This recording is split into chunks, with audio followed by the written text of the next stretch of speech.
Municipal chairman ఎన్నిక ఇవాళే జరగనుంది. ఈ కుర్చీ గెలుచుకోవడానికి అధికార ప్రతిపక్షాలు సిద్ధమయ్యాయి. చైర్మన్ ఎన్నిక నిర్వహించడానికి అవసరమైన ఏర్పాట్లను అధికార యంత్రాంగం పూర్తి చేసింది. కుప్పంలో అంతా ప్రశాంతంగా ఉన్నట్టే కనిపిస్తోంది. కానీ ఏ క్షణంలో ఏం జరుగుతోందన్న ఉత్కంఠ సర్వత్రా నెలకొంది.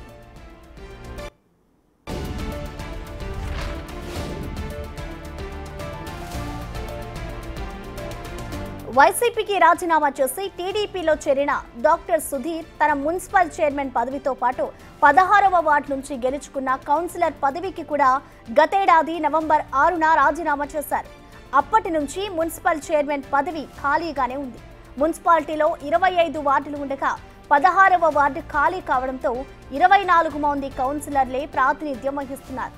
టీడీపీ తరఫున గెలిచిన వారు 6, ఆ తర్వాత పార్టీలో చేరిన 4తో కలిపి ఇప్పుడు ఆ పార్టీకి 10 మంది కౌన్సిలర్ల బలం ఉంది. మరోవైపు వైసీపీకి 14 మంది కౌన్సిలర్లు ఉన్నారు. ఈ 24 మంది కౌన్సిలర్లకు కాకుండా టీడీపీ, వైసీపీ ఎమ్మెల్సీలు, స్థానిక ఎమ్మెల్యేకు కూడా ఎక్స్ అఫీషియల్ సభ్యులుగా ఓటు హక్కు ఉంది. ఈ ప్రకారం చూసుకుంటే సభ్యుల సంఖ్య మొత్తం 27 అవుతుంది. దీంతో ఈ ఎన్నిక ఆసక్తికరంగా మారింది.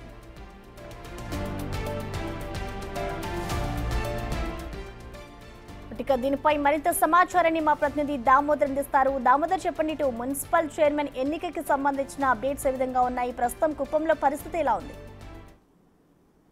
తెలుగుదేశం పార్టీ ఈసారి కుప్పం మున్సిపాలిటీలో పాగా వేయడం ఖాయమనే విధంగా తెలుస్తుంది. ముఖ్యంగా ఏదైతే ఇద్దరు కౌన్సిలర్లు ఇంతకు ముందుగానే తెలుగుదేశం పార్టీలో చేరారు. దీంతో తెలుగుదేశం పార్టీ బలం 14కు చేరింది. మరోవైపు కొంతమంది ఎన్నికకు హాజరు కాకుండా ఉంటామంటూ కూడా తెలుగుదేశం వైసీపీ కౌన్సిలర్ చెప్పినట్లు సమాచారం. మొత్తం మీద ఏదైతే కుప్పం ఇన్ఛార్జ్ ఎమ్మెల్సీ అయిన భరత్ వైసీపీ కౌన్సిలర్లతో అక్కడికి చేరుకున్నాడు. అదేవిధంగా తెలుగుదేశం పార్టీ కౌన్సిలర్లతో ఇటు ఎమ్మెల్సీ శ్రీకాంత్ కూడా మున్సిపల్ కార్యాలయానికి చేరుకున్న పరిస్థితి. మొత్తం దీంతో 92 మంది పోలీసులతో భారీ బందోబస్తు కూడా అటు మున్సిపల్ కార్యాలయం వద్ద పోలీసులు ఏర్పాటు చేసిన పరిస్థితి. గత ఎన్నికల అనుభవాలను దృష్టిలో ఉంచుకొని ఎలాంటి గొడవలు జరగకుండా ముందు జాగ్రత్త చర్య తీసుకున్నామని పోలీసులు చెప్తున్న నేపథ్యంలో తెలుగుదేశం పార్టీ నుంచి 3 ఆశావహులు ఏదైతే చైర్మన్ కోసం బరిలో ఉన్నారు. సెల్వంతో పాటు దాము, సోమశేఖర్, వీళ్ళు 3 ప్రయత్నిస్తున్న నేపథ్యంలో